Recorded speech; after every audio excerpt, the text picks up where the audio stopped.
Hi friends, मैं हूं उपेंद्र कुमार पांडे। आप देख रहे हैं पंडित उपेंद्र स्टडी क्लासेस में। गैस में जैसा कि आप लोग को आज हम बात करने वाले हैं सीएनसी मशीन एंड ऑटोमेशन के चैप्टर सेकंड के बारे में।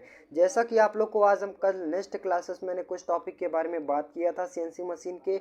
आज लेक्चर्स 10 के में आज जानेंगे जो सीएनसी मशीन का बेड होता है वो किस प्रकार से होता है और किस मटेरियल्स पे बना होता है और इसमें कितने पार्ट होते हैं। इन सारे टॉपिक के बारे में पूर्ण रूप से डिस्कशन करने वाले हैं। तो ये वीडियो काफ़ी हेल्पफुल होने वाली है।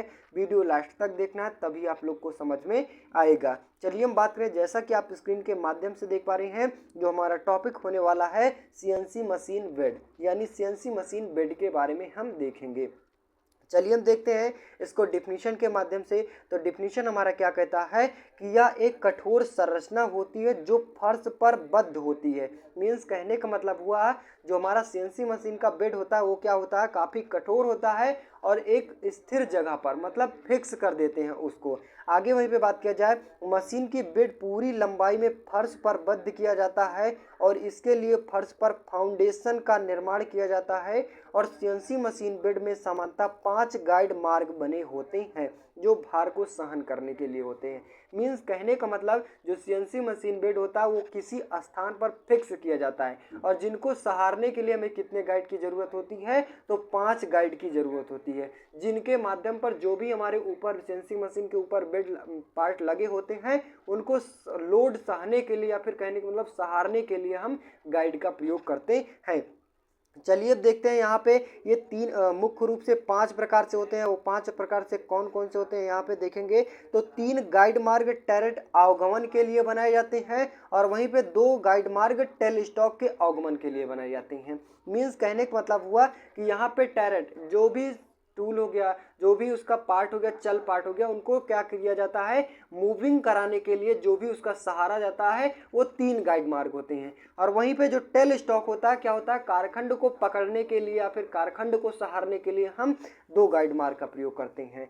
यानी जो सीएनसी मशीन के बेड के ऊपर जो गाइड मार्ग होते हैं वो मुख्य रूप से 5 प्रकार से होते हैं। 3 उसमें क्या होता है, चल पार्टों को सहारने के लिए और 2 पार्ट होता है हमारा कारखंड को पकड़ने के लिए। 2 पार्ट होते हैं मतलब 2 टेल स्टॉक होते हैं। चलिए नेक्स्ट टॉपिक की बात किया जाए। नेक्स्ट हमारा टॉपिक आता है स्लाइड मार्ग क्या होता है। अब स्लाइड मार्ग भी उस सीएनसी मशीन पर लगा होता है। तो चलिए हम देखते हैं डिफिनीशन के माध्यम से। तो डिफिनीशन हमारा क्या कहता है कि यह हाइड्रोलिक स्लाइड मार्ग कहा जाता है। स्लाइड मार्ग को और किस नाम से जानते हैं, तो हाइड्रोलिक स्लाइड मार्ग के नाम से जानते हैं।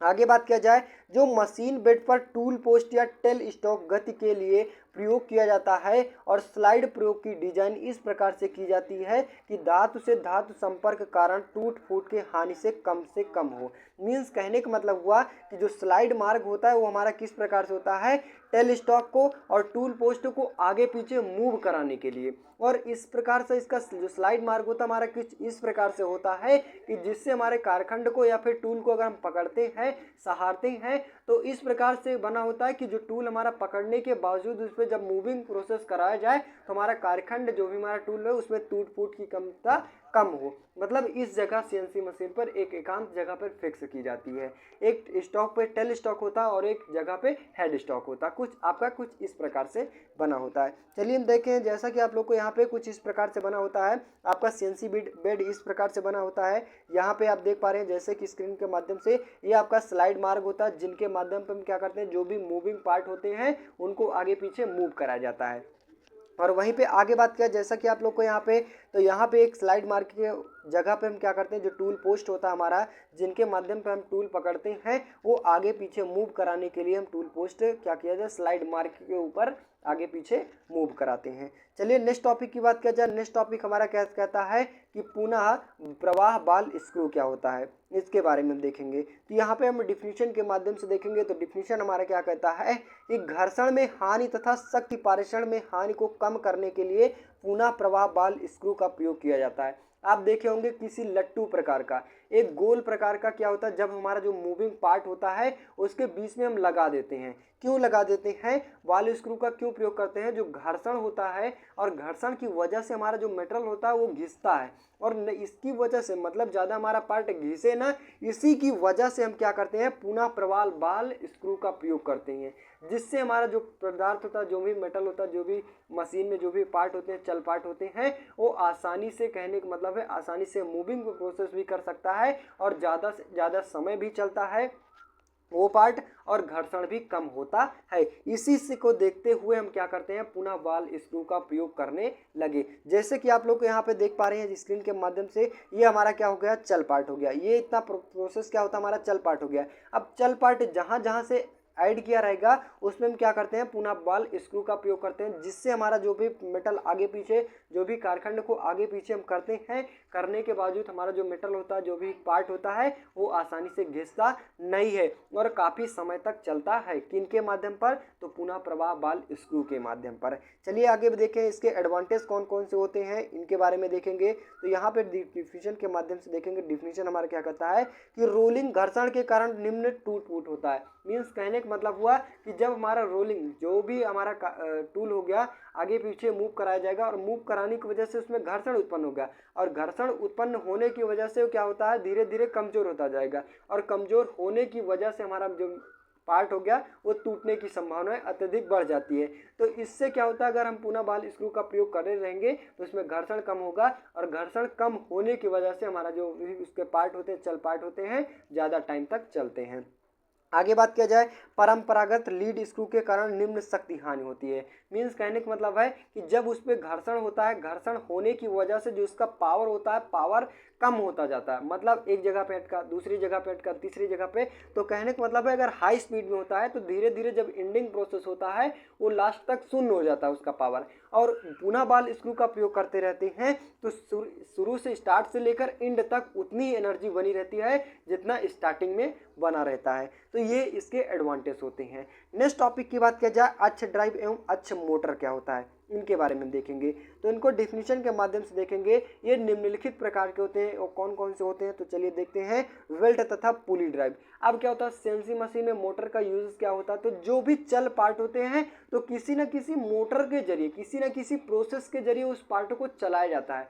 तो किनके जरिए चलाया जाता है, तो अक्ष ड्राइव या अक्ष मोटर के जरिए चलाया जाता है। तो ये निम्नलिखित प्रकार से होते हैं। तो कितने ऊपर डिपेंड करते हैं, वेल्ट के जरिए भी चलाया जाता है या फिर पुली के जरिए भी चलाया जाता है। और वहीं पे बात किया जाए, चैन या स्पॉकेट ड्राइव के अंतर्गत चलाया जाता है। और रैक एंड पिनियन आप देखे होंगे, जैसा कि मैंने दिखाया है। नेक्स्ट आता है लीड स्क्रू ड्राइव के अंतर्गत। लीड स्क्रू ड्राइव क्या होता है, जैसे कि आप लोग को देखे होंगे, एक नट को क्या दूसरे नट को ऊपर रख दिया जाता है और सहारने की वजह से जब मूविंग प्रोसेस होता है, मीन्स कहने का मतलब है जिस प्रकार से आपका रैक एंड पिनियन प्रोसेस होता है उसी के अकॉर्डिंग हमारा लीक स्क्रू ड्राइव भी होता है। कहने का मतलब है कि यहाँ पे अक्ष ड्राइव एवं अक्ष मोटर का यूजेस क्या किया गया सीएनसी मशीन में, तो जो भी हमारे चल पार्ट होते हैं उनको चलाने के लिए, उनको मूविंग कराने के लिए हम किसका प्रयोग करते हैं, तो अक्ष ड्राइव या अक्ष मोटर का प्रयोग करते हैं। नेक्स्ट टॉपिक की बात किया जाए, नेक्स्ट टॉपिक हमारा कहता है सीएनसी स्पिंडल ड्राइव एवं मोटर क्या होता है, इनके बारे में देखेंगे। तो इनको डिफिनीशन के माध्यम से देखेंगे। डिफिनीशन हमारा क्या कहता है कि CNC machine tool spindle drive को उच्च गति की आवश्यकता होती है। यदि वेग एवं गति में किसी प्रकार की त्रुटि हो तो निम्न गुणवत्ता का कारखंड मशीन द्वारा प्राप्त होता है। मीन्स कहने का मतलब हुआ, जो सीएनसी स्पिंडल ड्राइव मोटर का यूज कहाँ किया गया, तो जब हम क्या करते हैं, कोई भी पार्ट हमारा चलाना होता है तो क्या होता है, कारखंड के ऊपर डिपेंड करता है कि हमें किस प्रकार से उसको ड्राइव देना है, किस प्रकार से उस टूल को कितनी स्पीड देना है। तो कहने का मतलब है ये तो आपका क्या होता है, मूविंग पार्ट को चलाना, मतलब चल पार्ट को चलाना होता है मोटर का काम। अब उनको कितने स्पीड में देना है ये किसके द्वारा डिपेंड करता है, तो सीएनसी स्पिंडल ड्राइव एवं मोटर के जरिए क्या डिपेंड करता है। तो कहने का मतलब अगर हमारा हार्ड कारखंड रहेगा तो उसको जो चल पार्ट होते हैं, जो भी टूल हो गया है उसके ज़्यादा तेज़ी से ऑपरेशन किया जाएगा तभी उस पर कार्यखंड पर ऑपरेशन किया जा सकता है, संभावनाएं उत्पन्न हो सकती है। तो कहने का मतलब हुआ कि चल पार्टों को तेज गति प्राप्त करने के लिए किसका प्रयोग करते हैं, तो सीएनसी स्पिंडल ड्राइव का प्रयोग करते हैं। जैसा कि आप लोग को निम्नलिखित दो प्रकार के होते हैं, कौन कौन से, वायु शीतलक स्पिंडल मोटर होता है और एक द्रवीय शीतलक स्पिंडल मोटर होता है। कहने का मतलब ये दो प्रकार से डिपेंड करते हैं, दो के जरिए माध्यम से चलाया जाता है, हाई स्पीड उसका सीएनसी मशीन का किया जाता है। वो कौन कौन से, तो वायु शीतलक स्पिंडल मोटर और द्रवीय शीतलक स्पिंडल मोटर के ऊपर डिपेंड करता है। चलिए नेक्स्ट टॉपिक की बात किया जाए। नेक्स्ट टॉपिक हमारा आता है सीएनसी स्नेहन प्रणाली क्या होता है। अब इसके बारे में देखेंगे तो इनको डिफिनीशन के माध्यम से देखेंगे। डिफिनीशन हमारा क्या कहता है कि शीतलन तथा स्नेहन के लिए कटाई तरल को प्रयोग किया जाता है। मीन्स कहने का मतलब है कि जब हमारा जो चल पार्ट होता है आगे पीछे मूव होने लगता है तो उसको किसी न किसी स्नेहन की जरूरत पड़ती है। क्यों स्नेहन की जरूरत पड़ती है, कि वो आसानी से आगे पीछे मूव कर सके। चलिए देखते हैं निम्नलिखित तीन प्रकार के होते हैं, कौन कौन से होते हैं। पहला आता है आपका शीतलन। अब शीतलन को डिफिनीशन के माध्यम से देखेंगे तो डिफिनीशन हमारा क्या कहता है कि सीएनसी मशीन संक्रिय सतत तथा ऊष्मा उत्पन्न करती है और मशीनन क्षेत्र में उत्पन्न ऊष्मा को बाहर करना तथा अति आवश्यक होता है और शीतलन की आवश्यकताओं से कारखंड टूल तथा चिप्स में उत्पन्न ऊष्मा की कम की जा सकती है। मीन्स कहने का मतलब है कि शीतलन का यूजेस क्या है, शीतलन स्नेहन का कहाँ यूज़ किया जाता है, तो जो हमारा चल पार्ट होते हैं या फिर कारखंड पर ऑपरेशन किया गया, ऑपरेशन करने के बावजूद जो भी हमारा टूल हो गया, जो टूल में क्या होता है ज़्यादा से ज़्यादा ऊष्मा उत्पन्न होने लगती है और ऊष्मा कहने मतलब गर्म हो जाता है और गर्म होने की वजह से हमारा टूल में किसी न किसी प्रकार की त्रुटि होने की संभावनाएं बढ़ जाती है। तो उसको ऊष्मा को कम करने के लिए किसका प्रयोग करते हैं, तो शीतलन स्नेहक का प्रयोग करते हैं। नेक्स्ट टॉपिक की बात किया जाए, स्नेहक क्या होता है। स्नेहक हमारा देखेंगे डिफिनीशन के माध्यम से। तो डिफिनीशन हमारा क्या कहता है कि मशीनन संक्रिया में लगभग 2/3 ऊष्मा कारखंड पर कटाई बाल के द्वारा होती है और इस कटाई तरल का प्रयोग वहां उपयोग किया जाता है जिसमें उत्पन्न टर्निंग प्रक्रम में कटाई तरल नोजल के टूल की ऊष्मा निर्देशित की जाती है। मीन्स कहने का मतलब है पहला हमारा क्या हो गया, मतलब पहला हमारा प्रोसेस शीतलन का यूजेस कहाँ किया गया, तो जो हमारे चल पार्ट होते हैं जो भी कहने का मतलब ऊष्मा उत्पन्न करते हैं और ये किसके ऊपर डिपेंड करता है, टूल और कारखंड के ऊपर शीतलन का। और वहीं पे स्नेहक का प्रयोग कहाँ किया जाता है, तो जो भी हमारे चल पार्ट होते हैं जैसे कि आप लोग को कई बार चलाया जाए उसी पार्ट को, तो चलाने के बावजूद उसमें ऊष्मा उत्पन्न होने लगती है, तो उनको कम करने के लिए उसको ऊष्मा कम करने के लिए किसका प्रयोग करते हैं, तो हम स्नेहन का प्रयोग किया जाता है। यानी दोनों में डिफरेंट है। शीतलन का प्रयोग कारखंड और टूल को अगर ऊष्मा उत्पन्न है तो शीतलन का प्रयोग किया जाता है और स्नेहन का प्रयोग जो चल पार्ट होते हैं उनको अगर गर्म होता है तो उनका उपयोग यहाँ किया जाता है, स्नेहन का प्रयोग किया जाता है। नेक्स्ट टॉपिक की बात किया जाए। नेक्स्ट टॉपिक हमारा आता है चिप्स निस्तारण या परत हटाना क्या होता है। इनको देखेंगे तो डिफिनीशन हमारा क्या कहता है कि परत को चिप्स भी कहा जाता है। यह धातु व्यर्थ टुकड़े होते हैं जो विभिन्न मशीनन संक्रिया जैसे टर्निंग, बोरिंग, ग्राइंडिंग आदि से प्राप्त होती है। इन परतों को समय समय पर नहीं हटाया जाए तो कटाई प्रक्रम अवरोध उत्पन्न करता है। मीन्स कहने का मतलब है जो चिप्स निस्तारण होता है जब हम कारखंड पर ऑपरेशन करते हैं तो ऑपरेशन करने के बाद जो अनावश्यक पार्ट होते हैं उनको हटाया जाता है। मीन्स कहने का मतलब है काटा जाता है। तो काटने की वजह से जो हमारा चिप्स टाइप होता है उसी को हम कह सकते हैं चिप्स निस्तारण। चिप्स निस्तारण को क्या किया जाता है, जब कारखंड पर ज़्यादा हो जाता है तो उन्हें समय समय पर हटाया जाता है जिससे हमारे जिस प्रकार से हमें कारखंड पर ऑपरेशन करना होता है वो हम सटीक रूप से उस कारखंड पर ऑपरेशन कर सकते हैं।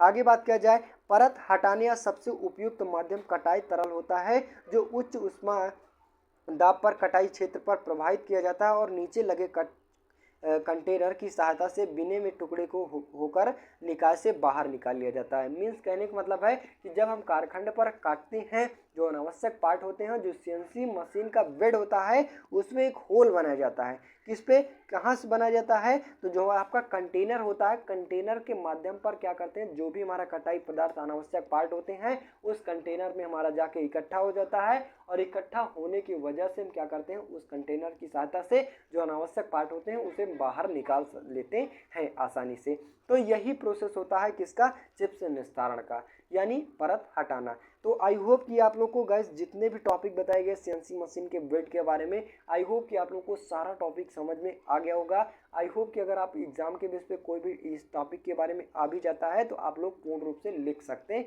हैं। तो बस गाइस आज के इतना ही। वीडियो अच्छी लगी हो, चैनल पर नए हो चैनल को सब्सक्राइब कीजिए, ज़्यादा से ज़्यादा शेयर करने की कोशिश कीजिए। मिलते हैं नेक्स्ट वीडियो में, तब तक के लिए जय हिंद।